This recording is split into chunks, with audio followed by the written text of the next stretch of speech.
নমস্কার বন্ধুরা, আপনারা সবাই কেমন আছেন? আশা করছি সবাই খুব ভালো আছেন, আমরাও খুব ভালো আছি। নমস্কার বন্ধুরা, আজকে বানাবো খারকুল পাতা বাটা। দেখুন বাড়ির গাছেই হয়েছে কত সুন্দর।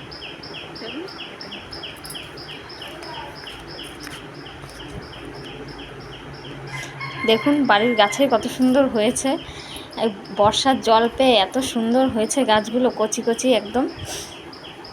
এগুলো কেটে নিচ্ছি। দেখুন কাটা হয়ে গেছে, এরপরে ধুয়ে নেব।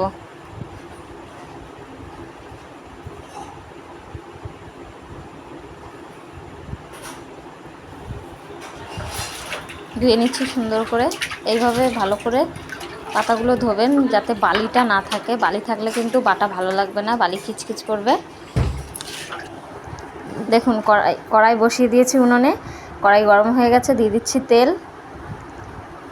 তেল দেওয়ার পরে দিয়ে দেবো কালো জিরে ফোড়নে। একটু বেশি করেই দিচ্ছি কালো জিরেটা। কালো জিরে দিলে বাটায় টেস্ট হয়, যে কোনো বাটায়। এরপরে দিচ্ছি বেশি করে রসুন কুচি। এরপর সুন্দর করে ভেজে নেব রসুনগুলো। দিয়ে দিচ্ছি কাঁচা লঙ্কা। একটু বেশি করে দেবেন, কাঁচা লঙ্কাটা একটু ঝাল ঝাল হলে বাটাটা বেশি ভালো লাগে খেতে। এরপরে দিয়ে দিলাম খারকুল পাতা, দিয়ে সুন্দর করে নাড়িয়ে চাড়িয়ে ভেজে নেব।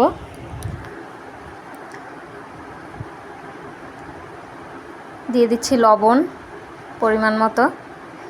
এরপরে দেবো হলুদ গুঁড়ো। এরপরে নাড়িয়ে চাড়িয়ে সুন্দর করে ভেজে নিচ্ছি। দেখুন ভাজা হয়ে গেছে। এরপর ভাজাটি নামিয়ে নেব।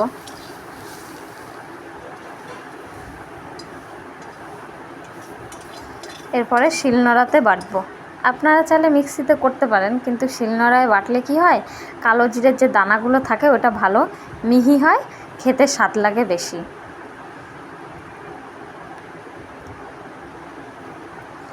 দেখুন বাটা হয়ে গেছে।